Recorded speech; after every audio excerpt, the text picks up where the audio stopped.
ఏట్రా రాజు, ఏటి విషయాలు? ఇంకేటైతే ఊర్లోని అందరూ ఎలా ఉన్నారు? వెంకట, ఈ మధ్యన టౌన్ నుంచి వచ్చిన మా బావ ఓ మాట చెప్పాడ్రా. అసలు వింటే నీకు మైండ్ పోవాలంతే. ఏంటది? మళ్ళీ కొత్త పుకారు కానీ తీసుకొచ్చావా ఏంటి?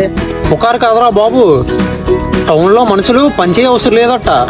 అంత ఆర్టిఫిషియల్ ఇంటెలిజెన్స్ చూసుకుంటుందంట. మనం ఒకటి తెలిస్తే అది ఇంకోటి చేసేస్తుందంట. అదా, దాన్ని ఏ అంటారా బాబు? మనం ఒకటి చెప్తే అది ఇంకోటి చెయ్యదు, మనం ఏం చెప్తే అది చేస్తుంది. దాన్నే ఆర్టిఫిషియల్ ఇంటెలిజెన్స్ అంటారు. అదే లేరా, ఇప్పుడు చూడు మన ఊర్లో కూడా అది వస్తే ఎంత బాగుంటుందో. పొద్దున్నే లేవగానే అదే నా నాగలికి ఫోన్ చేసి, ఏమండి నాగలి గారు, పొలానికి వెళ్దామా అని అడుగుతుంది. అది వెళ్ళి తున్నేసి వచ్చేస్తుందిరా. నేను హాయిగా పడుకొని మంచం మీద టీ తాగుతుంటా. నీ మొహంలో దానికి కాళ్ళు చేతులు ఉండవరా సూరి? అది కంప్యూటర్లో ఫోన్లో ఉన్న ఒక తెలివితేట మాత్రమే. సరేలే, అదంతా వదిలే. మొన్న మా బావ ఫోన్లో ఫోటో చూసా. ఏదో ఫోటో ఇస్తే దాన్ని అద్భుతంగా మార్చేసిందంట. ఆ ఫోటో ఇస్తే నన్ను మహేష్ బాబులో మార్చేద్దా?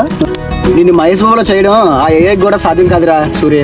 మహా అయితే నీ వెనకనున్న ఎర్రగీతని తెల్లగీతకైతే మార్చగలరు. నేను హీరోగా చేయడం అయితే కష్టమే. రే, నన్ను అంత తక్కువ అంచనా వేయకురా. మొన్న మా నాన్న అన్నాడు, ఒరే సూరి, నీ తెలివితేటలకి నువ్వు ఈ ఊర్లో ఉండకూడదురా అని. అవునరా, నువ్వు ఊర్లో ఉంటే ఊరు బాగుపడదని ఆయన ఉద్దేశం ఏమో మరి.